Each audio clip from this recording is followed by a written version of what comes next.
I call this meeting of the House Property Tax and Local Government Finance Committee to order. Members will begin with the approval of the minutes from the March 21st meeting. Is there a motion to approve the minutes? No boo.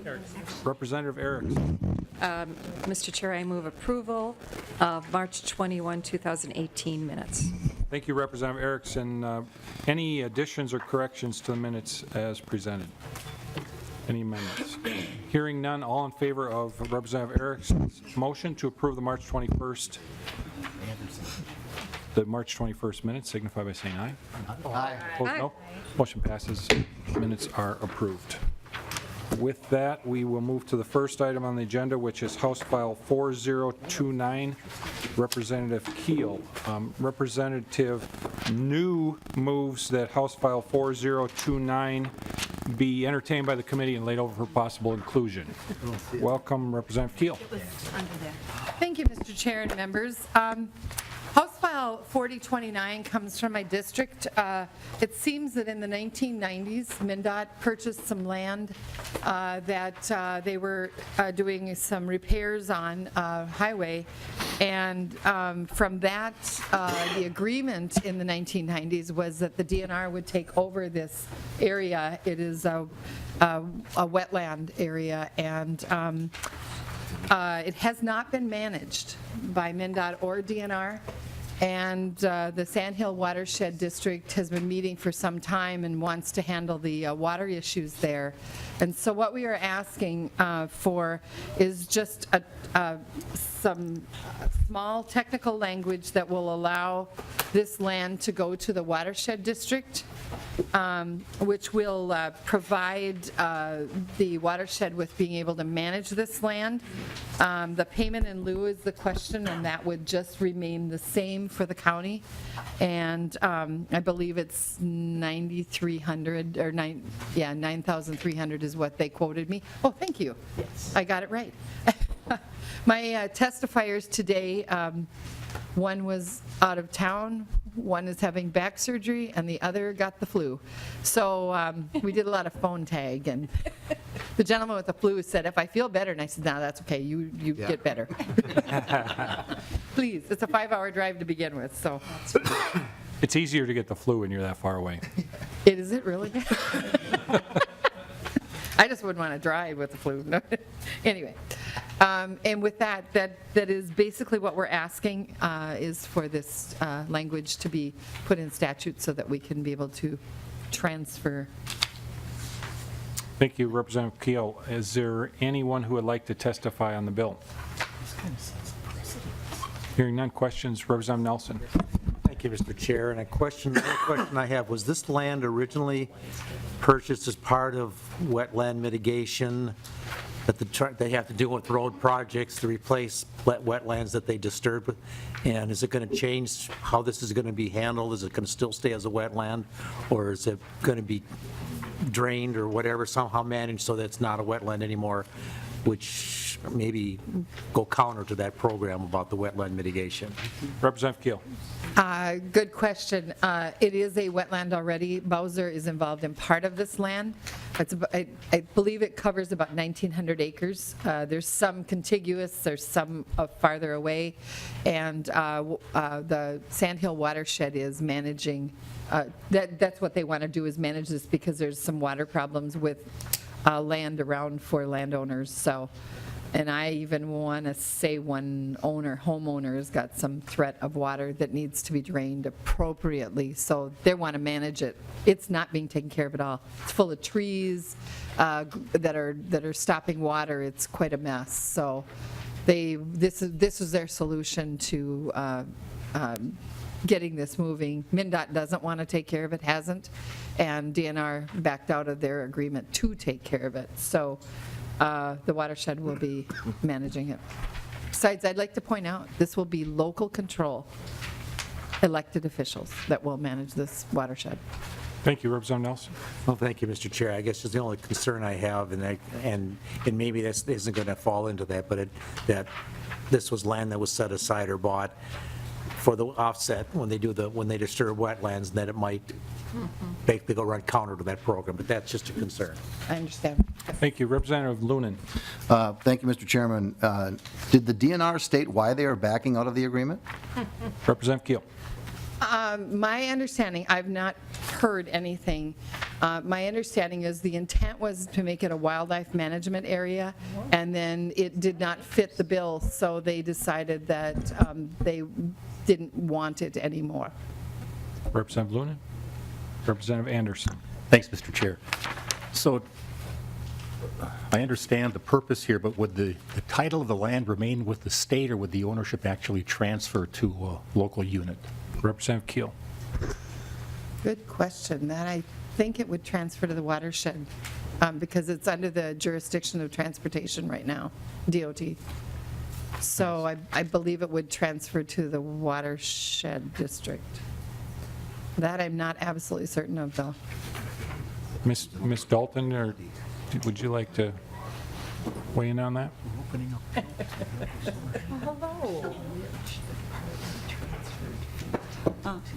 Mr. Chair, members of the committee, for the record, I'm Pat Dalton with House Research. Actually, if you look at the bill, it requires that there be a transferred fee title to the political subdivision. So yes, the watershed would be actually the owner of the land. And that's one of the things that would be unique, that the land would no longer be owned by the state. It would be owned by a political subdivision. Representative Rarick. Thank you, Mr. Chair. I'm just kind of wondering if it wouldn't be more appropriate for it to go to the county rather than the Solon watershed. Just a thought to think about. Representative Keel, have you thought about that or discussion about that? I would, just from the discussion I've had with the members that live around there and are on the watershed, I think they would prefer it be in the watershed because it is wetlands, it is being managed, and I have not talked to a county commissioner, so I don't know that they would not want it or want it, but I got a feeling that the watershed would be managing it, and really what needs to be done is it needs to be cleaned and managed so the water flows appropriately in that ditch. The Sandhill River winds around in that area and heads west to the Red River. Representative Rarick. Thank you, Mr. Chair. I'm just not clear if that's normal for watersheds to actually own land. I would think it would be counties own the land and then the watershed manages the land within the county. That's my thought there. I would be interested to know if there are other watersheds that actually have title to the land. I'm thinking it would be county-owned land and they would manage it. It's just what I would think we should look into. Yeah, I kind of had the same question. Representative Keel. I also, Senator Johnson reminded me that the Department of Transportation was just going to sell it. And that was the watershed's concern, that it stay in the plan of the watershed. And that's why. That was their solution to making sure that this gets managed. So. Okay. Representative Erickson. Thank you, Mr. Chair. So Representative Keel, the county, though, will receive the PILT payments, is that correct? That Representative is Keel. correct. That will not change. Representative Erickson. So, Mr. Chair, I think this, raises an interesting issue for the future, because if watersheds now are going to have title to land, like wetlands, but the county gets the PILT, are we setting a new precedent here so that from now on we can have this difference, but the county still gets the PILT? I think we need to think about this. Be interesting to know if there's Yeah, precedent thank you. as well. Representative Keel. My understanding is this is unique. Even when it was set up in the 1990s, it was a bit unique. And my understanding is Sandhill has no intention of keeping it. Like I said, Bowser has part of the land, but they're having trouble with anybody cleaning it up, and that's the intent of their position, is to clean up that area. So. Okay, further questions, members? Hearing none, Representative Keel, any final comments? No, just I would like support for the bill. Thank you. Representative New renews her motion that House File 4029 be laid over for possible inclusion, and the bill is laid over. Thank you, Representative Keel.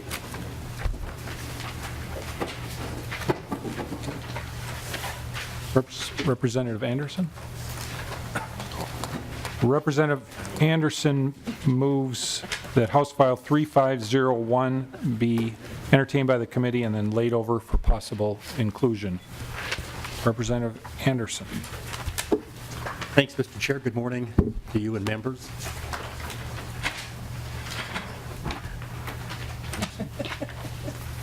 Please introduce the bill. Thanks, Mr. Chair. House File 3501 is a slight, I would call slight correction to a bill that we passed last year pertaining to tax-forfeited land. And with me is an expert to explain the bill more fully. Thank you. Please introduce yourself for the record, sir, and proceed. Thank you, Mr. Chairman. Jeffrey Strand. I'm employed by Hennepin County. However, today I'm here on behalf of the Minnesota Association of County Officers and the Minnesota County Auditor Treasurer Finance Officers Association, McCatville, where I am co-chair of the Delinquency and Tax Forfeiture Statewide Committee. And House File 3501 is a bill, as explained in the House research, that gives county auditors the ability to request a state deed conveying tax forfeit lands that the Commissioner of Revenue issues on behalf of the state in certain special circumstances where there may be a real estate escrow or a closing anticipated due to financing. May I continue? Please do. My co-chair, Heather Bessler, Olmsted County, was unable to attend today due to a tax system demonstration. But just to illustrate that this proposal was approved by many county auditor treasurers through the McCatville subcommittee at a meeting held in Wright County in October 2017, and then was included in the MACO 2018 legislative platform.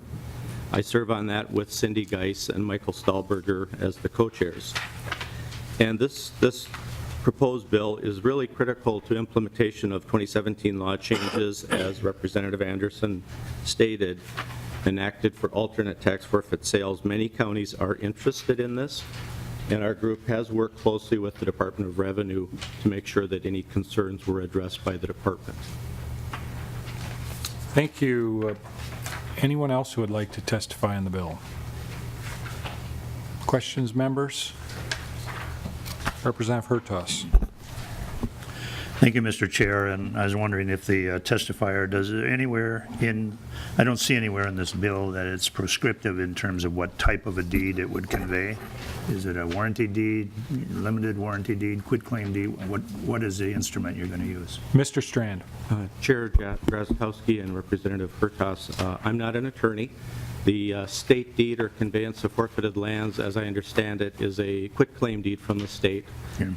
And it would be issued, it would be held either by the county or by, let's say, a title company securely until the closing occurred and when the money changes hands so that the county receives the proceeds. And it may be illustrative to refer to the letter that Stearns County Auditor Treasurer Randy Streifel sent to your committee chair, dated March 23rd, explaining circumstances in which Stearns County anticipates it needs this legislation to make tax forfeited land more available to regular people who are interested in buying for home building or side lots, et cetera. We don't have that letter before us, Mr. Strand, but we can get it to the committee after the meeting. Thank you. Other questions, Representative Hertaus? Representative Erickson.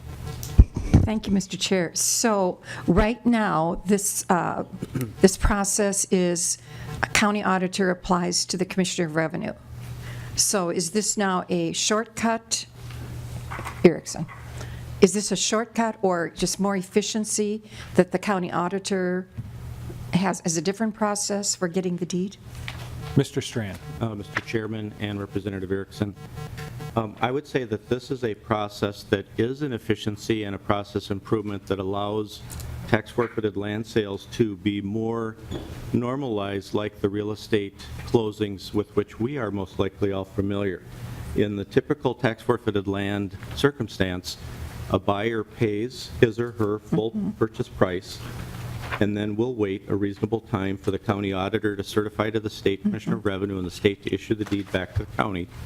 and the county auditor records it before delivering to the buyer.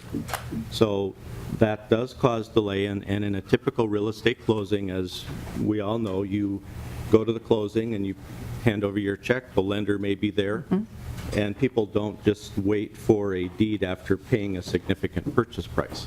So this allows transactions as described by County Auditor Treasurer Schreifels, or in my personal experience with home rehabilitation programs or the newly enacted 2017 law changes that permit some alternative methods, or in some job creating and tax base enhancing redevelopment projects involving transformation of dilapidated commercial tax forfeit properties.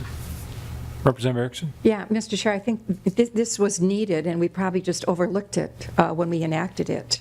But this is a process now that I think will be very efficient and work well. Thank you. Representative Hertaus?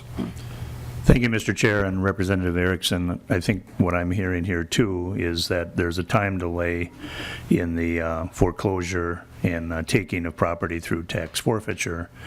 In Minnesota, our real estate law is such that title doesn't pass until delivery and acceptance of a deed.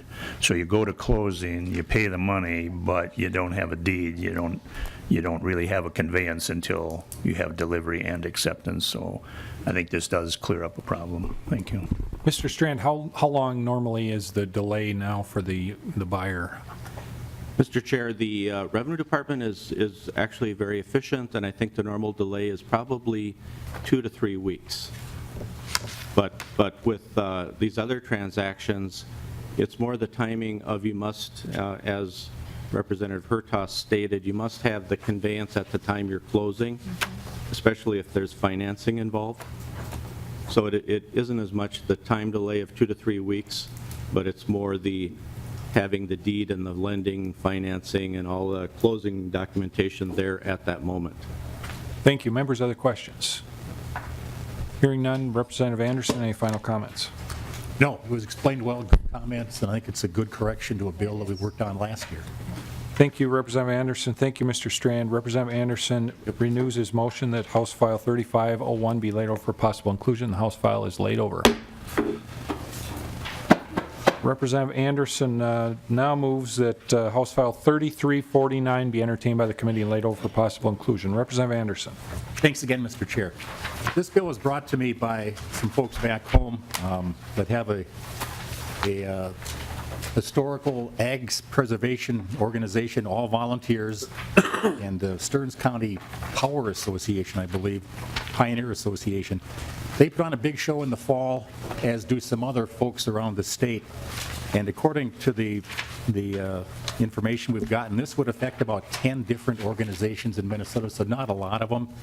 But again, talking about my Stearns County folks up in Albany, and they too are going to be here today, but it just didn't work out, work and whatever, wouldn't allow them to make it this early in the morning. But the grounds that they use to put on their show, it's a big threshing machine show. It's just a tremendous show.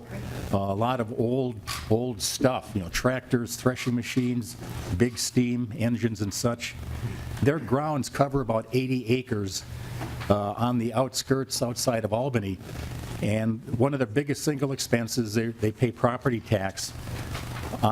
Currently, there's a 20-acre exemption. I should back up and say that. Currently, these ag societies have a 20-acre exemption on their property with some qualifications. And what this bill would do would be to increase the exemption. They thought between 20 and, I should say, 40 and 60 acres, and I chose 50 as a starting point or whatever, to help these folks that are trying to keep our ag heritage alive with this old equipment, to help them with one of their bigger expenses. And again, the Albany show, about 20 volunteers that meet regularly to plan the show. And when they have their weekend show, the second weekend in September, about 150 volunteers help them put on the show. And there's others around the state. I think the bigger one may be up in Dalton. It might be in Representative Marquardt's district. There's also a show, a threshing show in Rolog, also down in Le Sueur, and one up by Lake Itasca, where they use this old equipment and kind of bring back yesteryear to the folks who would be interested in seeing this old equipment. And this bill would just give them a little bit of a bigger property tax break from 20 up to 50 acres, Mr. Chairman. Thank you, Representative Anderson. Representative Hertaus. Thank you, Mr. Chair. Representative Anderson, are you aware of any of these organizations that have part of the land that they have in their name or title? Is any of it rented out or put into production? Is it an ag production or is it just idle land? Representative Anderson. Well, the only one that I'm familiar with is the one at Albany, and the grounds basically sit there year-round. They store a lot of equipment there. There's some sheds, and they can use it, I think, fewer than 10 days a year for money-raising type thing, which they do for their show. So I'm not aware that they rent out the land for crop production or anything like that, if that's what you're getting at. Representative Hertaus. Thank you. I guess I was wondering if they grew any crops to demonstrate how these old pieces of equipment used to work, if they actually have demonstrations or something like that as well. Representative Anderson. I didn't see any crops growing on the grounds, but they bring in logs and cut logs. They have corn shelling. They bring in corn and some grain and such, but I didn't see any actual crops growing on the grounds, no. I know Representative Hertaus, we've got one, and I don't know that they own the land. It'd be different. It's south of Lake City, and they do grow the crops for the demonstration each fall. And so I would suspect they're probably not sold then. They're used in the demonstration. Yeah. Representative Hertaus.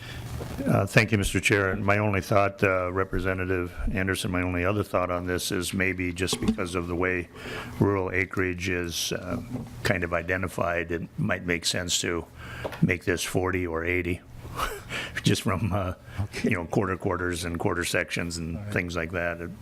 Half sections, it might make more sense to do that. Representative Anderson. Yeah, that's a good thought. I talked to the chairman this morning who couldn't make it here, and again, he mentioned 40 to 60, and I went in the middle, but yeah, your suggestion is very timely, and whatever the ultimate tax committee would choose, but any additional break would be very much appreciated. 40 would be wonderful as well. Thank you. Other questions? Anyone like to testify in the bill? Make an oral amendment.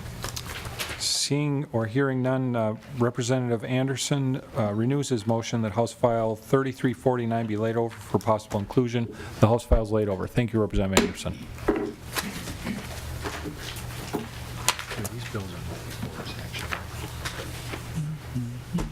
Okay, members, we have Mr. Cummings here from the Revenue Department. We have two bills before us, Representative David's bills.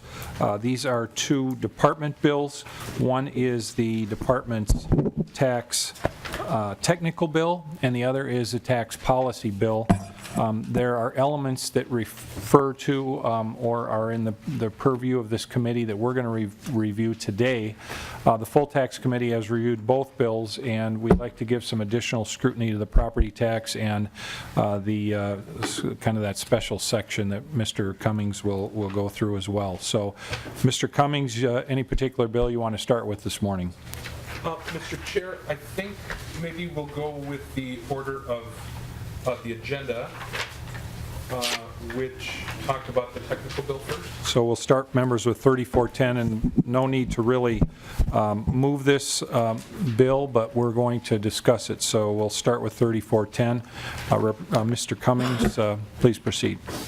Mr. Chair and members, for the record, my name is Paul Cummings, and I'm the Tax Policy Manager with the Minnesota Department of Revenue. Thank you for the opportunity to present and discuss the 2018 Department of Revenue's policy and technical bills. A special thank you to Representative Davids for carrying all the policy and technical bill provisions. I also wanted to thank Representative Marquardt for helping to ensure the bills were drafted with the revisor.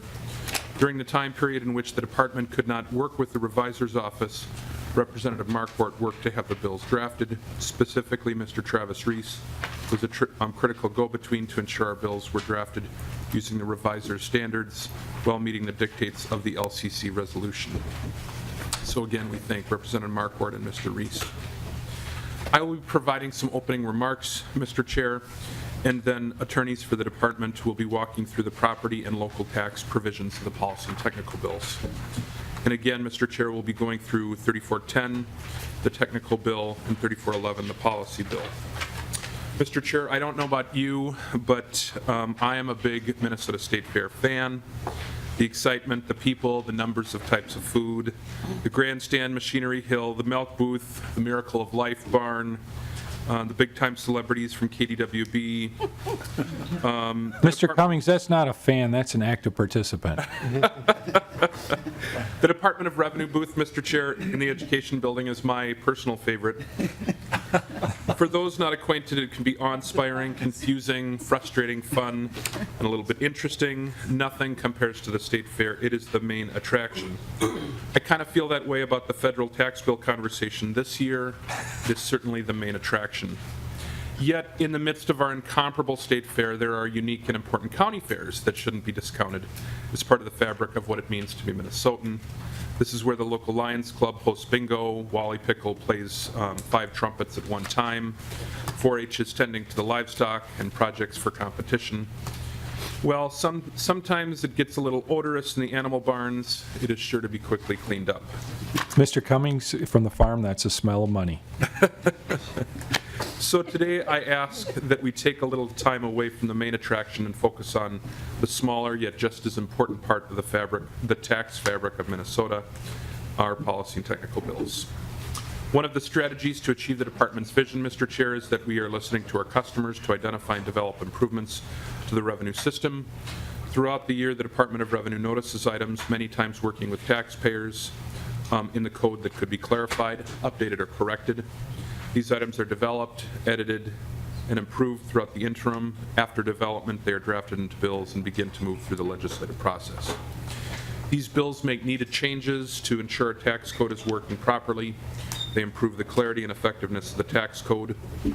Many people tend to view the provisions in these bills as either policy, having a substantive impact, or technical, conforming to current practice, or a change with no impact.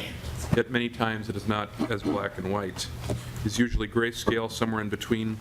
In preparing these bills, we need to make judgment calls as to which bill is the most appropriate for each provision.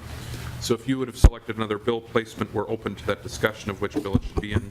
But we prepare 2 bills rather than 1 in deference to the legislature's requests in the past. Mr. Chair and members, I would like to offer you all of our assistance to ensure we have the opportunity to address issues in an appropriate way if they are brought forward. These are small but important provisions that will make our tax code better. So if issues arise, we thank you preemptively for the opportunity to work with you. We have heard in the past that if something is controversial, it should be removed. I would submit to this committee that what is being carried in this bill are items that the tax committee should care about to ensure that there is fair and equitable resolution.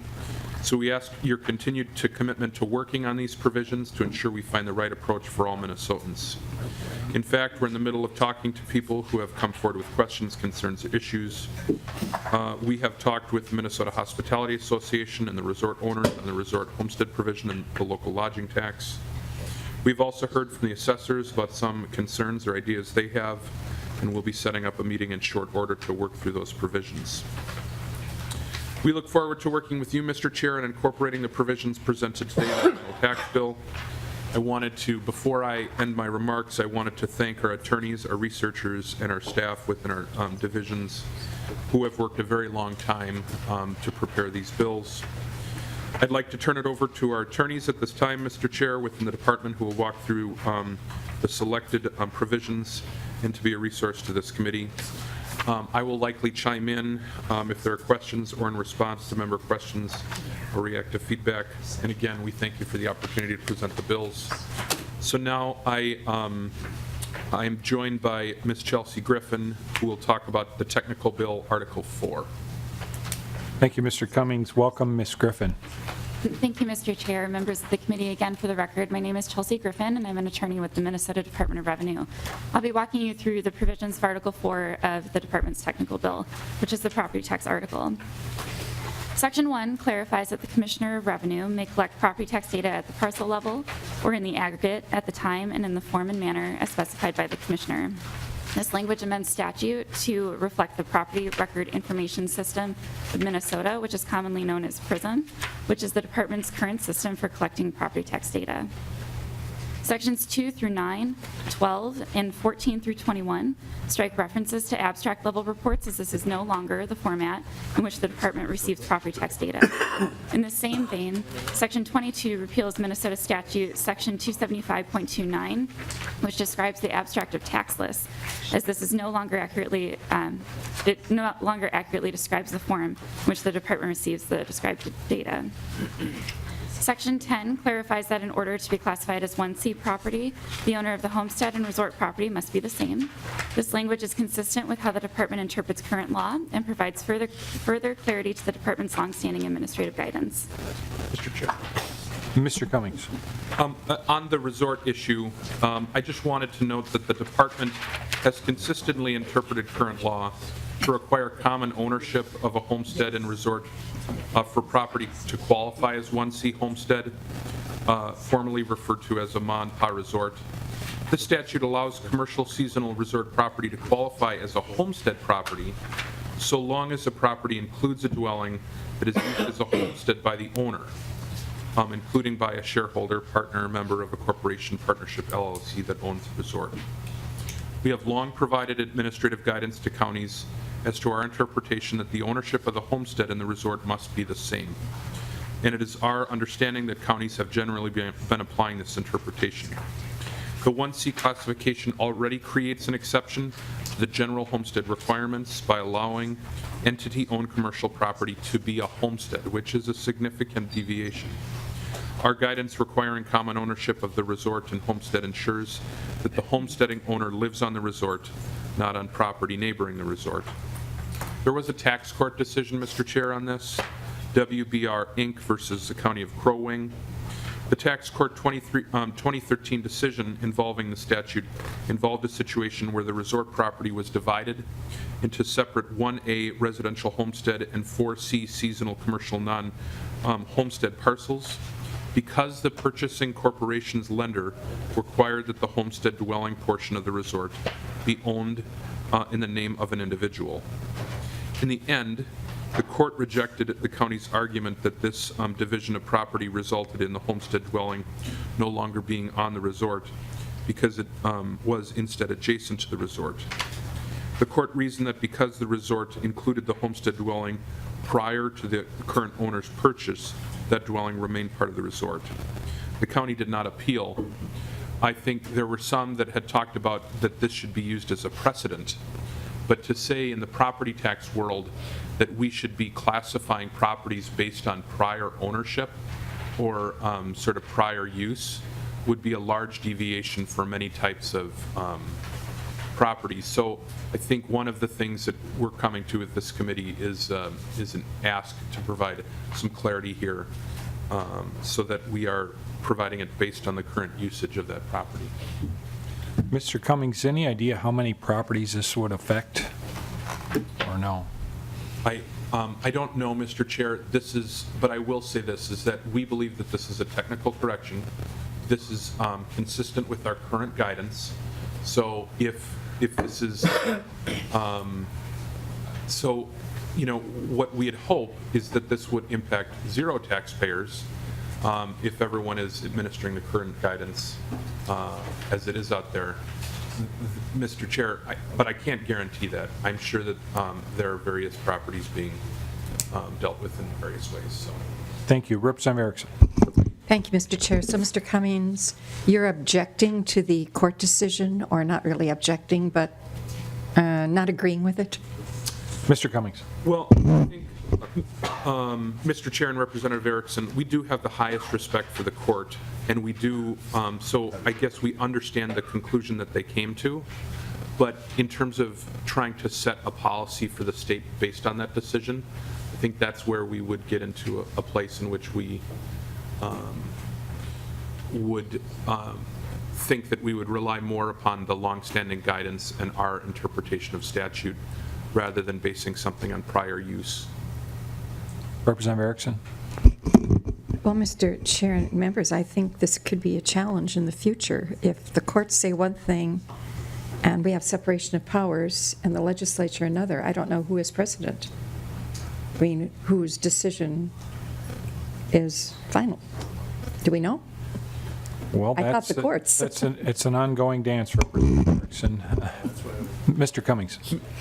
Mr. Chair, Representative Erickson, it is true that if the Minnesota Supreme Court did come down with a decision, that would be precedential. In terms of the tax court, they dealt with the dispute between taxpayers. Okay. And so that is, or a taxpayer and the taxing authority. And so in this case, for this taxpayer, it does deal with this situation. But in terms of setting precedent, it does not. Thank you, Thank you, Representative. Mr. Chair, that was clarification. Thank you. Ms. Griffin, you want to proceed? Yes, Mr. Chair. And Ms. Griffin, if I could, if you'd slow down just a little bit for some of us. Sure. My neurons don't move as fast as yours. Yes, Mr. Chair. Thank you. I'll actually be picking up at section 11. So section 11 clarifies the calculation of the homestead market value exclusion in cases of a fractional homestead. This language is amended to mirror that of the proration language enacted last year for the agricultural homestead market value credit. And then finally, section 13 clarifies that a fractional agricultural homestead will receive a fractional maximum agricultural homestead market value credit amount. And Mr. Chair, that concludes Article 4. Thank you, Ms. Griffin. Can we talk about Section 11 in more depth? Can you review that again? I think we've had, I'm trying to remember, we've had some discussion somewhere about that, maybe specifically related to farms, I'm not sure, but Ms. Griffin or Mr. Cummings? Yes, so Mr. Chair, Section 11, like I said, is drafted to mirror the language that was enacted last year in the 2017 tax bill that clarified the proration of the agricultural homestead market value credit. And so this is a purely technical change which describes the proper proration of the homestead market value exclusion. Okay. Other questions, members? Mr. Cummings? Chair, there has been some discussion about this I know that the assessors had brought forward some concerns this year. This was a change that that the governor had put in his bill. It would have likely been in her policy or technical bill, but there was a minor interaction last year. It was picked up in the final bill draft. There was not, this is providing some clarity, so all 87 counties are doing it the same. And last year, as it was moving through the process, we didn't hear any criticism. We have heard some sort of criticism this year. The change last year, now this is a technical change to last year, it's just updating some conforming language, but the underlying issue deals with the market value, the agricultural homestead market value credit, and how it is dealt with in terms of multiple ownership situations, how it is sort of divided in multiple ownership situations, whether it is divided on a percentage basis or whether it is done by divided by the number of owners. So, if there's 3 owners and one of them has 10% and one of them has 10% and one has 80%, then should it be based on the percentage of ownership or the number of owners? There had been a group that had been come together to try and come up with a solution before the 2017 session. At that point, the work of the group tended to say that we should be having the number of owners, that the credit should be based on the number of owners rather than the percentage of ownership. That is what we brought forward in the bill last year. There didn't seem to be any controversy, but we are going to be meeting with the assessors to talk through their concerns about the underlying policy. This is a technical correction to last year. This is not creating a new policy. And so what we are, our main concern and our underlying concern is that we have, whether you are in Mower County or in Cass County or in Kitson County, that you would be treated the same under the law. And so that is the point in which we're trying to get to at the end of the day. And so we believe that, we're asking for this technical change in order to update the statutes from last year. But bottom line is that we want to ensure that everyone's treated the same under the law, Mr. Chair. Thank you, Mr. Cummings. And Mr. Cummings, I heard actually from, I think it was the Minnesota pork producers had expressed kind of the different treatment along county borders, and I can't remember which approach they favored. It may be the one that you have here, hopefully it is, but I would like to maybe talk to them about this going forward, and if you would reach out to them, that might be good too, but I know they were concerned about it and had expressed some things. Members, questions? Representative Anderson and then Erickson. Thank you, Mr. Chair. This is a pretty big deal out in Yes, it our rural counties, and we've talked to assessors out there. And at least the rural assessors say they have been doing it based on the percentage of ownership, and in the case where children inherit a farm and the one farming son owns 75% and the other siblings the remainder, the actual ag homestead gets to be a big deal. The credit, we've talked about that before, the $490, I don't know if they can be separated, but the actual homestead credit is a big deal to those farming heirs that continue on the farm and own more than their other siblings, for example. And it was brought up that, well, it's difficult to determine percentages of ownership. Well, my assessors say they're doing that anyway when they determine the threshold of 0.5 acres under that property cap. So I appreciate you taking a look at it next week. It is important to rural counties, and what they told me was most counties were doing it by percentage of ownership, at least on the ag homestead part of it. So I say thanks for looking at it, and listen to the rural assessors and come up with something that's uniform and that would help the ag counties especially, and just take a look at it, okay? Thanks. Thank you. Mr. Cummings. We will certainly take a look at it. I know one of the issues that we just want to ensure that we're talking about, and why this makes it harder, is that if that was the way in which the policy was set, then agricultural would be treated different than any other homestead, in terms of how it's treated. And, while there may be pockets of counties that do collect this information, many counties do not. And I know especially in the metro counties, they would have to go and find out, for, I don't know, a third of the state's population or more, would have to try and get all of this information that was previously uncollected. And so I think we're certainly open to continuing the discussion. We want to make sure that we have the right policy for Minnesota. And, but I would just caution that if we move in a new policy direction here, which is, this is a technical correction, but if we move in a new policy direction, that will be a lot of work for many counties. It doesn't sound like it'll be much work for the county that you're talking to or the counties that you're talking to. But for other counties, it would be an immense amount of work that they currently don't have right now.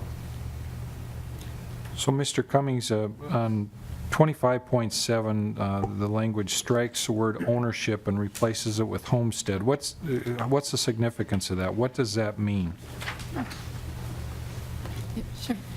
Mr. Chair. Ms. Griffin. The percentage of homestead is used to eliminate ambiguity around the term ownership. And again, this was a discussion that we had last year with the language that was enacted in the 2017 tax bill, as ownership could be perceived as the ownership in the deed, or it could be ownership as a simple proration by the number of owners of the property. So we decided to use the different terms, going with percentage of homestead and then defining that as being the percentage equal to 100 divided by the number of owners of the property. Representative, Mr. Cummings. And Mr. Chair, I think, and again, I know we're talking specifically about the credit in this situation, but I think some of the comments that people have received is not about the credit at all. Yeah. The credit is about a little less than $500, I believe.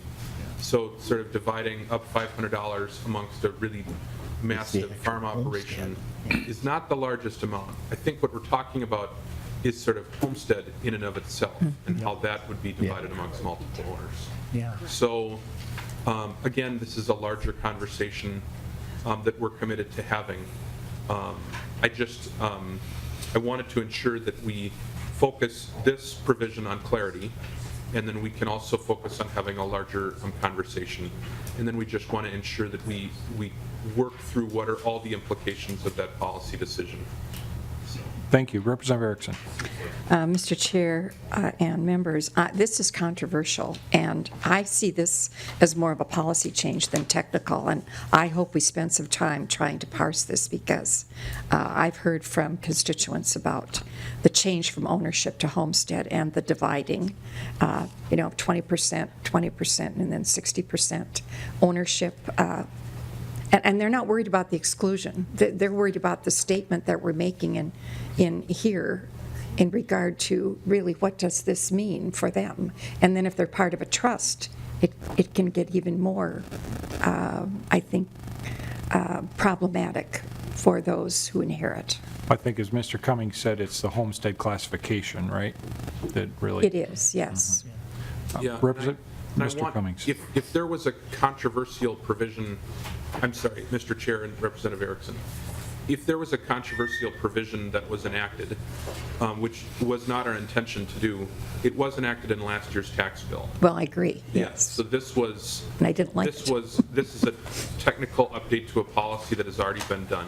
Now, I understand why when we bring up this technical correction, people are saying, well, look, we didn't really agree with what happened last year, so we understand that, but I just wanted to be clear about what we're proposing today. So, Mr. Cummings, if there was an effort by a member here or someone else to bring forward something that did go the other direction and did work, we would then obviously go without this at that point. That's right. We would work with you or staff or members of the committee in order to try and figure out the best way to make that work. We would, obviously, our primary interest is ensuring that we have a standard that can be met and achieved throughout all the state, and that is a consistent policy sort of vision. We do want to make sure that we have all the stakeholders at the table so that we can fully understand the amount of work and then the policy decision that it would be there. Representative Lunan had a question. Representative Hertaus. Thank you, Mr. Chair and Mr. Cummins. Representative Erickson is correct. This isn't really a technical change, it's a policy change. And let's look at what the language does here. Imagine, if you would, a whole section of land, that's 640 acres. Let's say the son and 4 sisters inherit the land, and the son is farming the land, but each sister gets a 5-acre piece out of each corner. So that's 5 owners. That would mean that the remainder, each of the one that lives there gets 20% homestead, but in fact is farming 90% of the land. So the homestead benefit is grossly being diluted by the department's language here.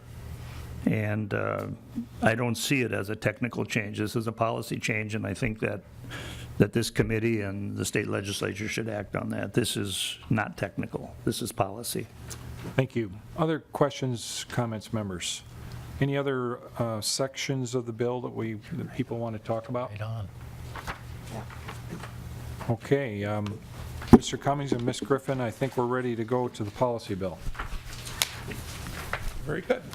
Mr. Chair, I would like to welcome Mr. Kyle Gustafson, and he will be reviewing Article 1 of the policy bill, which is our property tax article.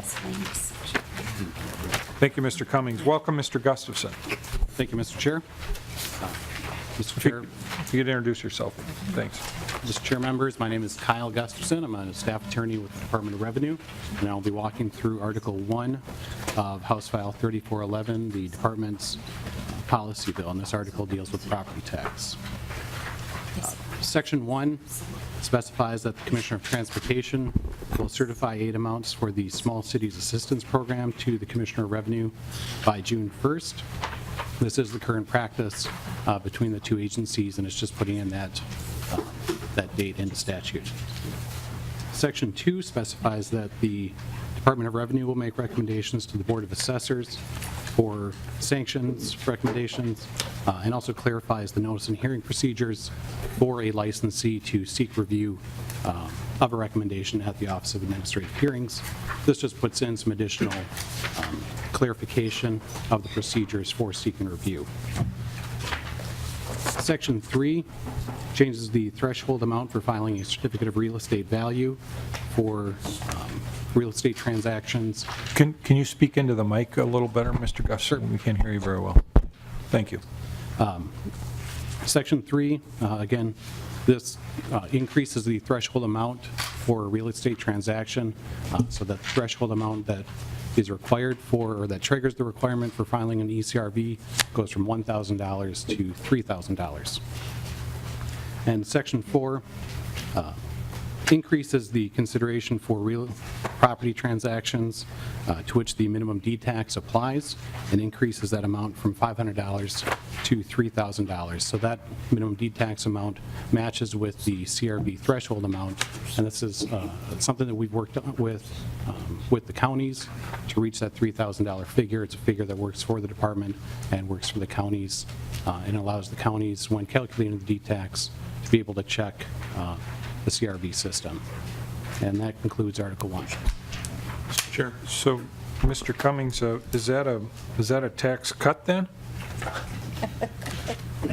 It is negligible, but this would be a tax. Coming from the department? Mr. Chair, if you look at the governor's tax bill, there are many tax reductions. But I'm going to dig in there again, Mr. Cummings. but if in terms of You're under oath, sir. this is scored as negligible from our tax research division, and it would be negligible towards the taxpayer, if I'm thinking about this correctly. Thank you. Did you have other comments on Mr. Cummings on this? I just wanted to note, Mr. Chair, on Section 2, this was placed in our policy bill at the request of the State Board of Assessors.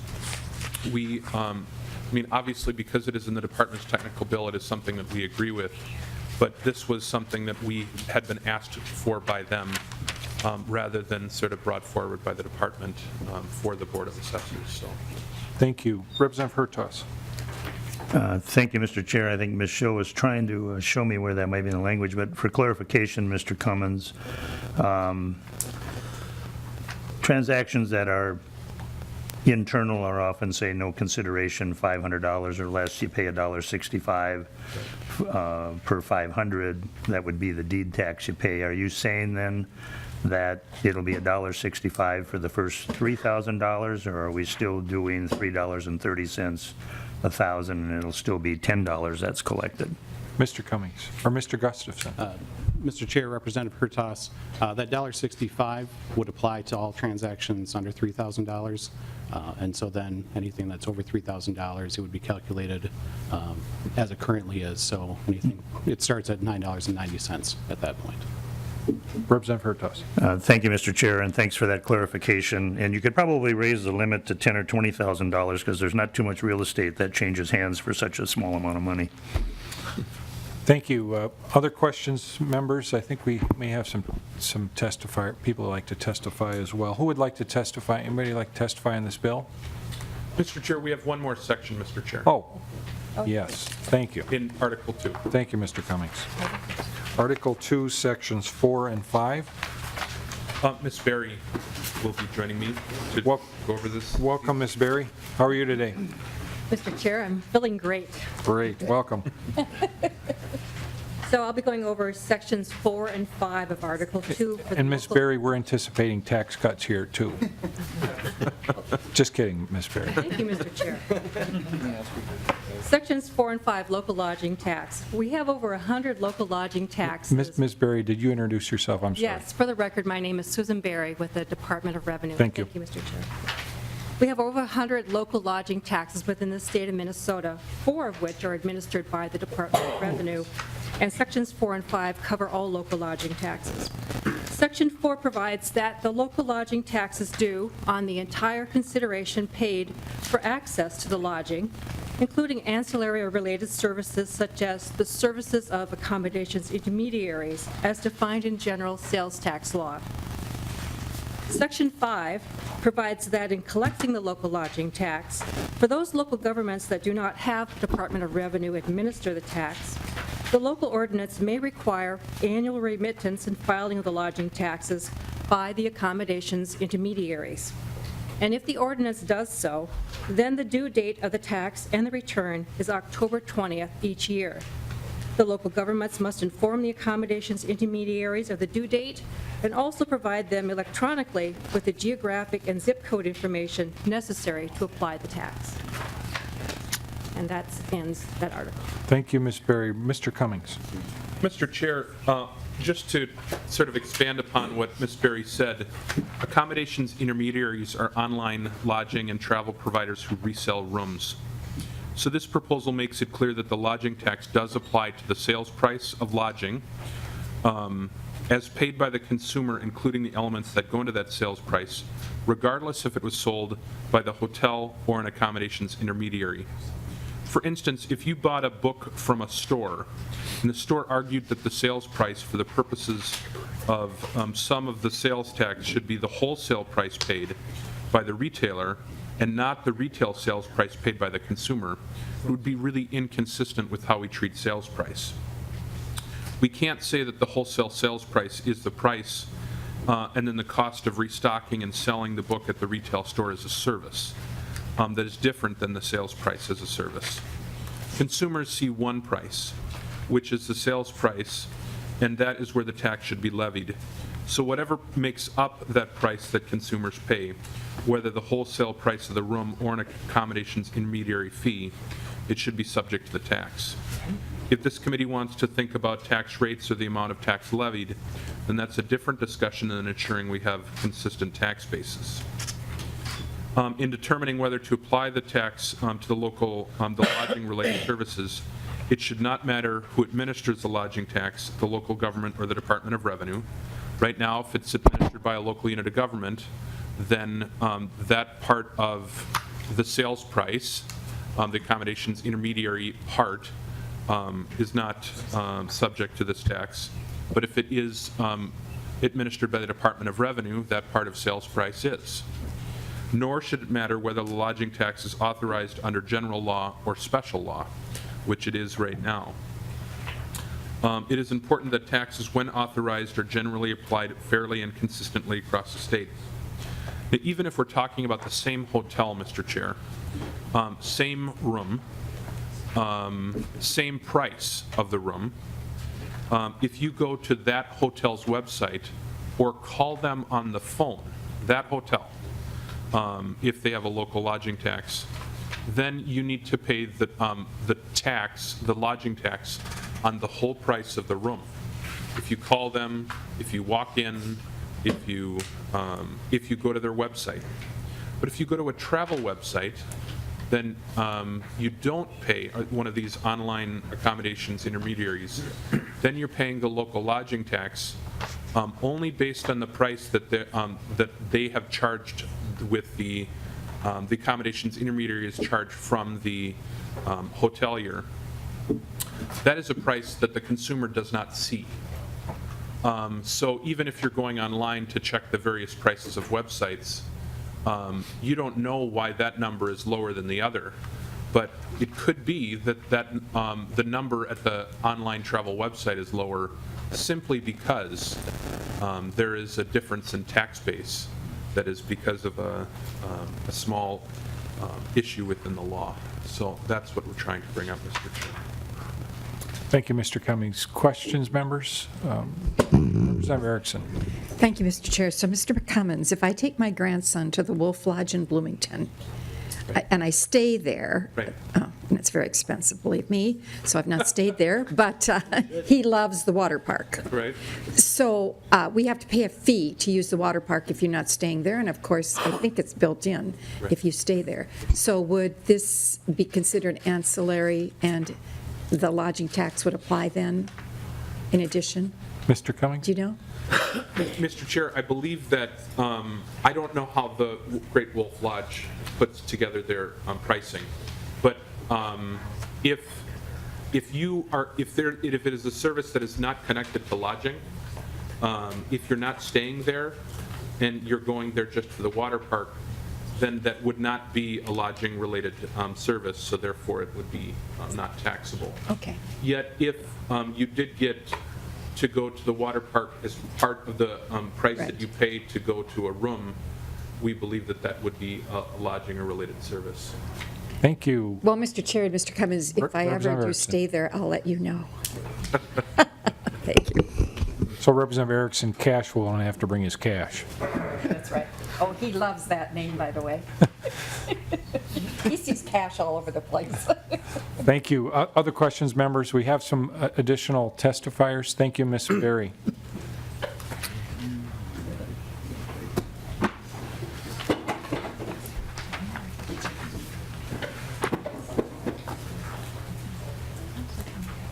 Please introduce yourself for the record, sir, and proceed. Thank you, Mr. Chair and members. My name is Shane Redlang, and I represent the Bloomington Port Authority. I'm here to talk about the local lodging tax issue that was outlined by the Department of Revenue. As was mentioned, local lodging taxes are in place in a number of metros and outstate jurisdictions. Simply put, the current statute has an oddity in it in which the tax base for sales tax is not the same tax base for local lodging tax, and it matters how you pay. Lodging taxes are paid varies by how the customer pays for the hotel room. For example, if a person is booking a hotel room and the price they see is $100, the sales tax, nobody's arguing, is on $100. But the local lodging tax might be on a figure like $80. We call that the wholesale price of the room, where $20 is kept by Expedia. If you book a room on Marriott.com, you'll be paying lodging and sales tax on $100. If you book a room on Expedia.com and click Pay Now, you'll be paying lodging tax on $80. That's an oddity. This results in slightly lower tax revenue and an overall reduction in the room amount sometimes, but it's inconsistent. I've polled a lot of websites. What lodging tax is paid should not vary depending on how you book a room. This is messy tax policy and should be corrected. The current law has the effect of putting local Minnesota businesses at a slight disadvantage compared to these out-of-state online booking websites. Minnesota hoteliers support the law. One is with me today. You may hear from the opposition that it's too complicated to administer or that it may impact wedding planners. Certainly that's not the intent of the law, nor do we believe that it is complicated to administer or that it affects wedding planners. In fact, in 2011, when the law was modified, the Department of Revenue opined that it did not apply to those types of servicers. This tax oddity has been corrected in many jurisdictions in the U.S., and it's time for Minnesota to do that now. House File 427 and Senate File 586 were introduced in 2017. The Senate bill was included in the omnibus tax bill. It's been part of the Department of Revenue's policy suggestions for many years. I'd like to also highlight that this has no impact on state funds, and also the League of Minnesota Cities, Barry Carlson, mentioned to me on the way out of the door that they support the bill. He had to go to another hearing. With that, I'd be happy to answer questions. Thank you, Mr. Rudling. Any questions for Mr. Rudling? Okay, welcome, sir.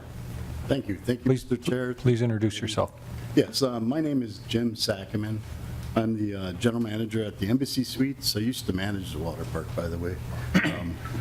And I'm also the active chair for the Bloomington Convention and Visitors Bureau. I'm probably going to repeat some of what Shane has talked about, but online travel agents, companies like Expedia, have been around for more than 20 years. They have found their place in our industry. There's no doubt about that. They're a very good marketing tool for many hotels. They're more expensive than a traditional travel agent, but they have the traffic to back it up. From the beginning, the online travel company, their goal was to offer a lower rate. Lower rates, more traffic to the website. This is how they became so popular so quickly. Not many years ago, like Shane said, you could find a better rate on a third-party website than you could find on our own brand.com, in my case, Hilton.com. In recent years, hotel brands unified in their pricing with OTCs and created rate parity. So the same price is guaranteed on our website as you can find anywhere else. In fact, many big brands have that guarantee. If you can find a lower rate, we'll pay you back the difference. Because of tax laws, now that we have rate parity, the rates are all the same, tax laws come into play, and I think OTCs have used them to manipulate the pricing that they offer to the consumer. Not only are they paying less tax, but that difference is being used to offer a slightly lower price to the consumer in some cases, and then that underpayment of taxes is also being pocketed by the OTCs. When the consumer shops for a hotel, they typically see the same exact price as the hotel is offering. However, the final price, including taxes and fees, is often lower than the advertised price. If you take the transaction all the way through to the end and you see the price with taxes, you'll see a variance. Sometimes it's very small, but it'll be lower by 70 cents or some amount of money that makes it different than what you could buy that same room with tax directly from us, directly from the hotels. Sites like Expedia have used this wiggle room, it's really, it's not right. It's not fair. It kind of goes against why we had rate parity in the first place. There's no longer rate parity, but there is tax disparity. And they're using this discrepancy to, like I said, to provide a small savings to the guests and increase their profit. This puts us at a disadvantage, clearly, as a business. We want all the traffic to come to our website, and we want to charge the guest the price that we advertised along with the applicable taxes. And as far as underpaying the tax, it may seem like a small amount for one room, but if you add them all up over the course of 1 year, it can be a six-figure number in the amount of local tax that's undercollected because of that Expedia, and I use Expedia a lot when I mean most of the online travel companies when you compare them back and forth. Conservatively, I think Bloomington last year ran over 2.6 million occupied rooms, and more than 10% of that comes from online travel companies. And if they're paying a couple of bucks less per room over the course of 1 year at 2.6 million occupied rooms, that can easily be $250,000 to $500,000. And that's the end of my testimony. If you have any questions, I'd be happy to answer them. Thank you, Mr. Suckerman. Any questions for Mr. Suckerman? Okay. Anyone else who would like to testify on this bill? Okay. Hearing none. Mr. Cummings, any closing comments for Representative David Zabel?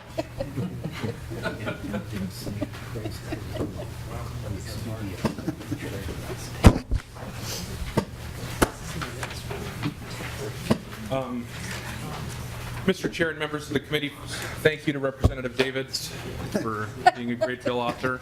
And again, the two things that I guess I'd like to stress is that I wanted to thank our attorneys, many of the partners that we've worked with, our researchers and other people within our divisions who've worked very hard to try and uncover issues and bring them before the legislature. And I also wanted to just, if there are issues that arise here, we'd be open to partnering with you and trying to look more into them and to come to a resolution that works in the best interest of all Minnesotans. Thank you so much, Mr. Cummings.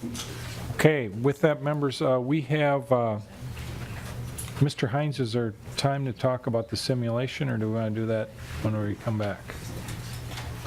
Okay, let's do it now. Members, we have Mr. Hines has in our packets here his simulation run on the property tax rates, and we'll turn it over to Mr. Hines. Mr. Chairman, what you have in front of you is the simulation of property taxes payable in 2018 compared to 2017. And The pages in front of you just cover the state and greater Minnesota and the metro area, but there is a more detailed simulation by region that will be on the House Research website and maybe on the committee website, or we'll email it or something. But you'll be, if you'd like the fuller run, we can certainly make that available to you.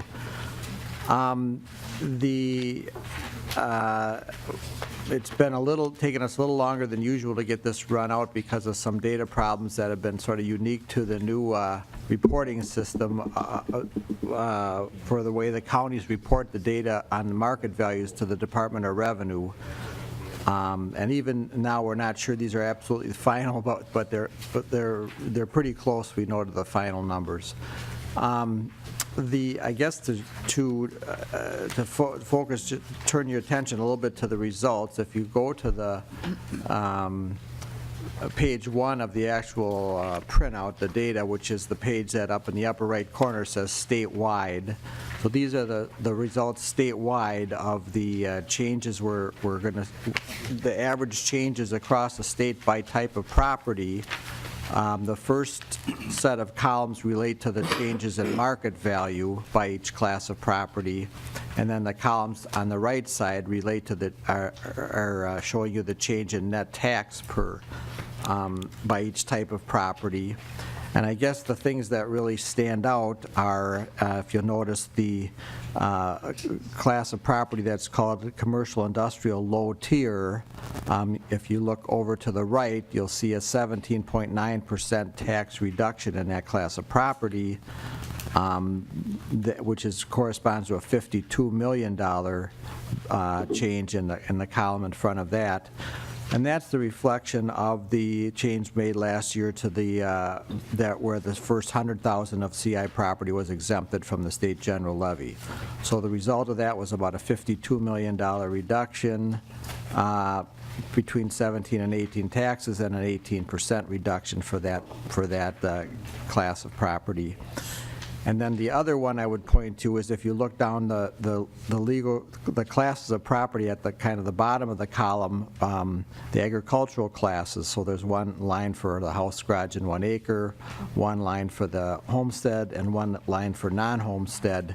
And you'll see that the non-homestead and the homestead land each show tax reductions, 8.4% for homestead and 3.4% for non-homestead. And those are most of that impact is due to the new school bond levy, school bond credit that was also passed as part of last year's tax bill. That was about a $36 million program, and sure enough, the reduction in taxes between 17 and 18 for the two land classes about $38 million. So mostly that's the bond credit kicking in. So overall, it's a 4.1% increase in taxes in total. Normally, we also usually try to pull out how much of the market value growth is due to new construction.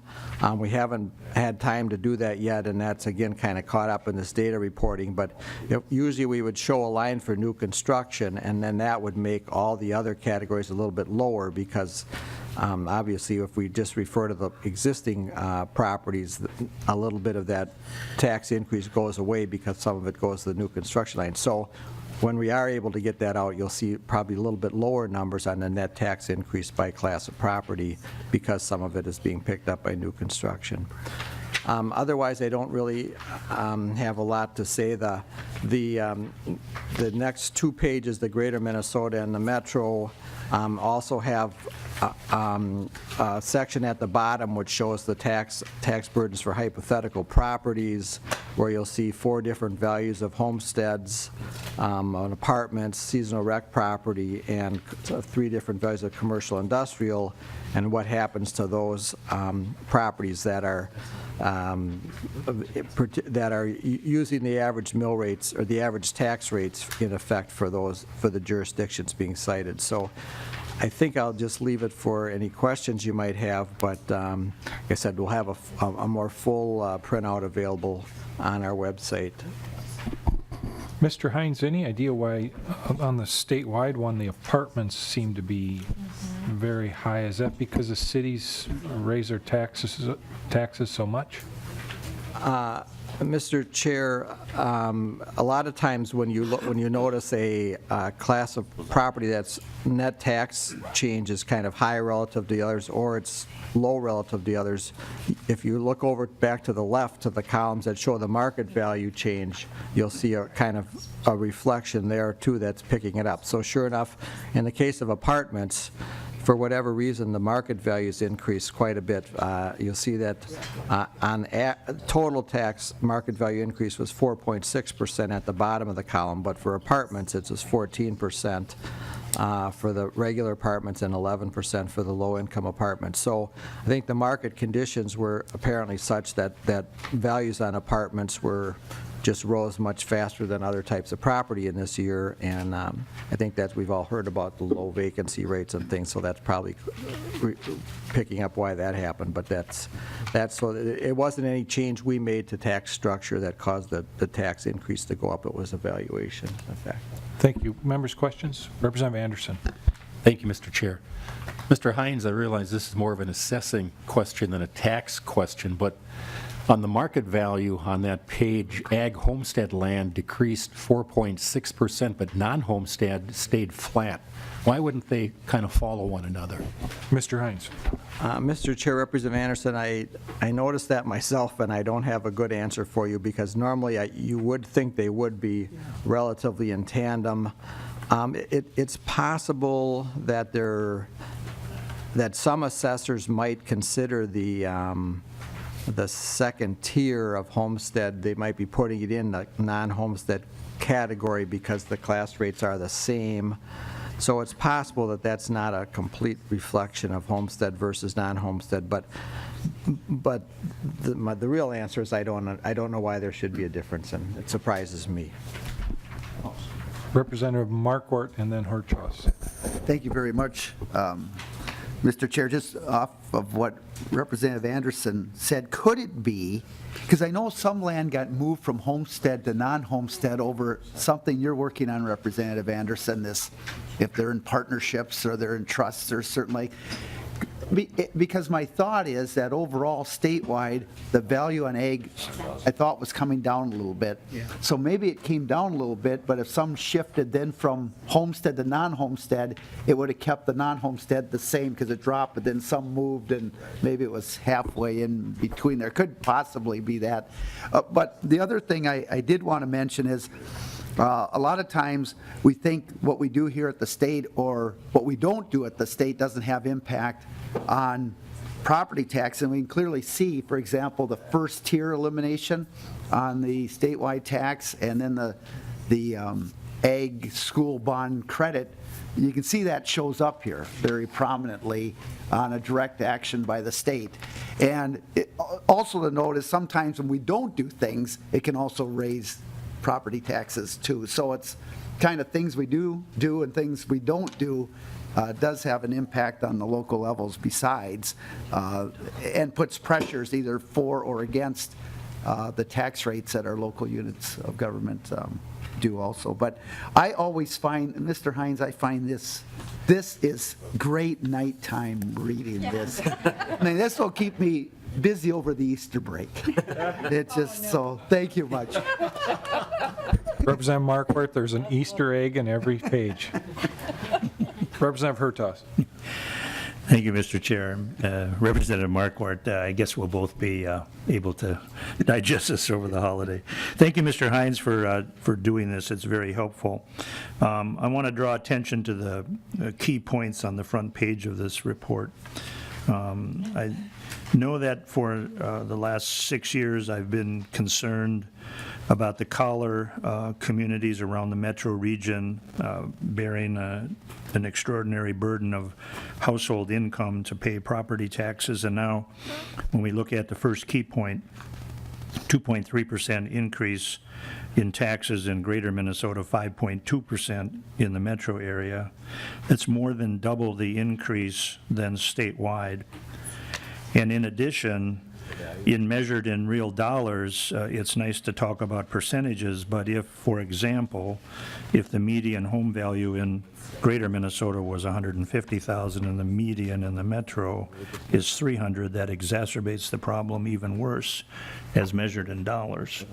So is there any data that you're able to put together with regard to these metro counties or metro areas in terms of dollars and how we might be able to divide that into average household? Because we've been trying to do things to help out some of these collar communities, and then you see the county, last year Hennepin County, that was their levy increase 4.1%. And this year I'm advised by county commissioners that it's a little less than 4% this year, but still overall greater than the rate of inflation. So I don't know if you have that information available. Mr. Hines?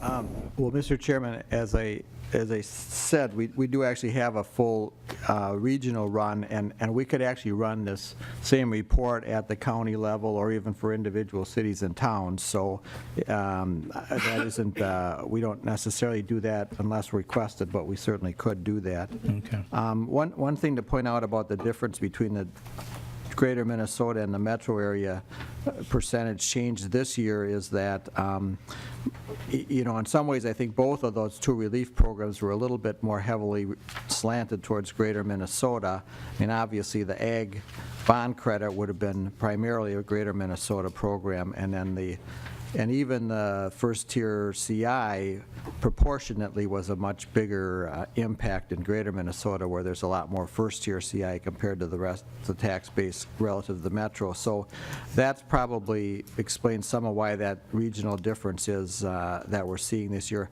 I believe last year that went the other way, that greater Minnesota had a higher number than metro, so that does go back and forth from year to year. The collar communities would be an interesting one to look at. They don't necessarily associate a region that's strictly the collar, but if you look at the regional map got into your little short handout, and you can see what the regions we're going to use are, or that we show are, and you do get a central Minnesota, which is kind of a collar reflection. Thank you, Mr. Hines. And Representative Hertaus, the full report, if I remember, Mr. Hines, 43 pages or something like that, and this is just the first few pages of it. So when you go into the full thing, there will be some additional information for you. Representative Hertaus and then Loeffler. Thank you. And yeah, just with regard to the statewide property taxes are increasing $395 million. Members, thank you for all the work we did last year. If you were to add in the ag bond credit and the state general levy, I think we'd be seeing this number closer to $550 million of increase. So thanks for your good work last year. Thank you. Representative Loeffler. Well, thank you, Mr. Chair, and I join Representative Hertaus in raising questions about the disparities that challenge us between the metro and greater Minnesota, and that if you look at just the sample houses, and it doesn't matter what value you look at, whether you look at the low value, this is at the bottom of each page. If you look at the low value homestead, the medium value, the high value homestead, the metropolitan homeowner is paying twice what greater Minnesota is paying in property taxes in just real dollars. And we don't earn twice what the median income is in greater Minnesota. That made sense. And if you look at the actual values that are given, and this is based on real data, based on what our assessors assign, the actual value difference is not that the house is worth twice as much in the metro area, it's actually only about a third again as much. And so that there isn't a relationship between the double burden that people in the metro area pay on as homeowners on average across the entire metro area versus greater Minnesota. And I do think we do need to address that, because housing affordability is an issue everywhere, but I know particularly in the metro area, we just have people who cannot get into housing. We're also the area that's showing 15% increases in apartments, so our rents are getting outrageous, and it's really getting impossible for people to meet their basic needs. And there's not an easy explanation of why the residents of half the state should be paying so much dramatically more than others. If our incomes were that dramatically higher, you could understand it, but we really need to do that. And I think those of us from the Metro have been really respectful and supportive of the adjustments that we've been making in the last years to deal with the unique problems of agricultural property and all the different unique provisions that we have in law for them. And I would really ask the committee to join us in trying to figure out how to better balance the burdens on just your ordinary worker in the metro area, because it's from the low value up. And we do need to try and make housing more affordable in all areas of the state. Thank you. Representative Hurtas, you have a follow-up? And then Yes, thank you. Thank you, Mr. Chair, and Representative Loeffler, thank you for those comments, because one thing I think that might be something this committee needs to start to take a look at, a program that's been in existence for a very, very long time, and I've been talking with Hennepin County commissioners about this, but one of the reasons they claim they're having to raise the levy each year even higher is because of the loss of revenue through fiscal disparities. And so I think we really ought to have kind of an eye-opener about that, because when you look at a metro property tax bill right now, as it is in Hennepin County, and I'm a taxpayer on several parcels of property around Hennepin County, but 40% of the tax bill is Hennepin County. And then about another 40% seems to be schools, and the cities are the smallest part, and some communities may be a little bit different. But to see these extraordinarily high levy increases each year after year at the county level seems to suggest some of the systemic problems, and so we ought to be considering everything that we can do to bring that more into parity, as you've pointed out. Thank you for your comments. Representative Barr. Thank you, Mr. Chair. And Mr. Hines, I'm wondering, do you know how Minnesota compares to other similar size city, or, any data on that? Mr. Hines? I'm in states. I said city. I'm in states. Thank you. Mr. Chair, Representative Barr, the best source of information, I think widely respected, is the study that the Minnesota Center for Fiscal Excellence does each year in connection with the Lincoln Land Institute. So they're our local agency, but they actually do this report that's used nationally that compares property taxes by type of property nationwide. And I don't have that report with me, but generally speaking, it shows that our homestead taxes in Minnesota tend to be, roughly around 20th, in the nation. I mean, we're kind of near average, but maybe a little bit above average. Our taxes on commercial and industrial property, well, on commercial property especially, tend to be toward the top, in the top 5. On industrial, we tend to do better because of the way we treat personal property, because we don't tax personal property and some states do.